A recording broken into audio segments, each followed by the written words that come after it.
My great-grandfather Leon Geisser was born in Varsovia, or in other words, Warsaw, Poland, on January 28, 1902.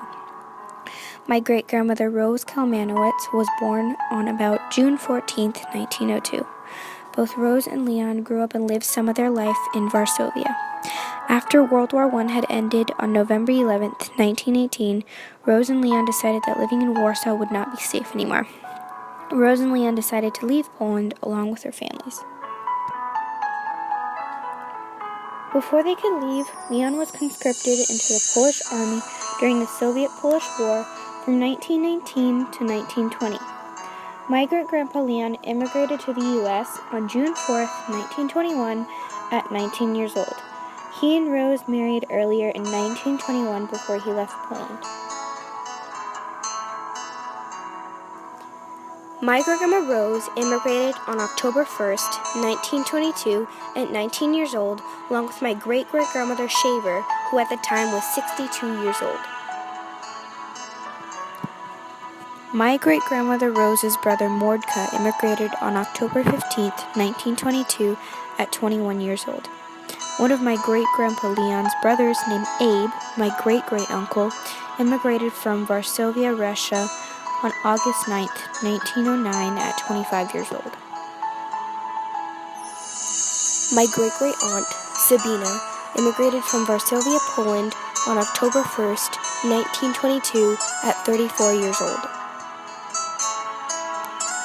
My other great-great-uncle, Samuel, immigrated from Varsovia, Russia, on November 12, 1907, at 20 years old.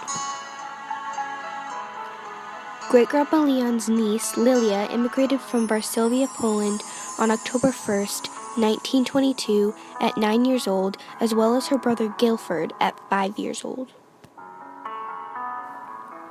They took a train to France, then Belgium, and then a boat from Antwerp and sailed from there to the U.S. Although all these family members immigrated, my great-grandma Rose's sisters, Cecia and Edzia, and their husbands, Daniel and Morris, and their children, and Rose's mother, Mindla, decided to stay in Varsovia, Poland, instead of immigrating like the rest of their family. A few years later, one of the sisters, either Cecia or Edzia, came to the U.S. and visited their family with her child. On September 1st, 1939, the Germans invaded Poland. A few years later, my great-grandmother Rose received a coded message from the rest of her family on August 8, 1940. Though the message said that the family was well and that they needed food, otherwise they were going to move in with their father, it wasn't true. It was the only way of telling Rose and Leon that they were starving and they were dying one by one. They knew the message was coded because their father had died a few years earlier. And that was the last time Rose and Leon ever heard from them again. No one ever found out if they died in Varsovia or a ghetto or possibly Auschwitz.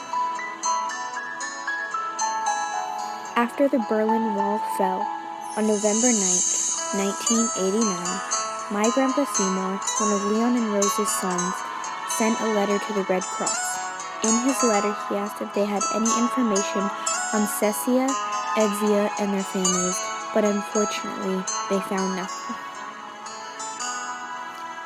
My great-grandpa Leon's sister Sabina, brothers Abe and Sam, all immigrated to the U.S., but he had other siblings in the family, the number is unknown, who either died in the Holocaust or died early after birth, since he was one of 9.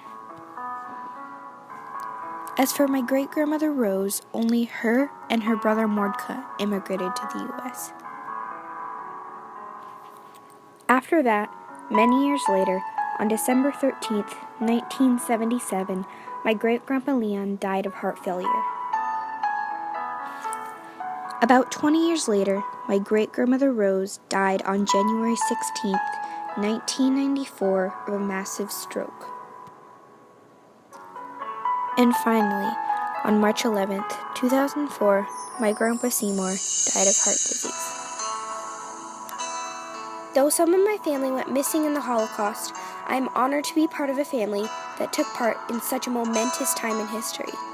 In the near future, I will most likely do more studying and see if I can find out anything more about the part of my family that perished in the Holocaust. And though I'm only a small part of a big branch of people, we are all connected.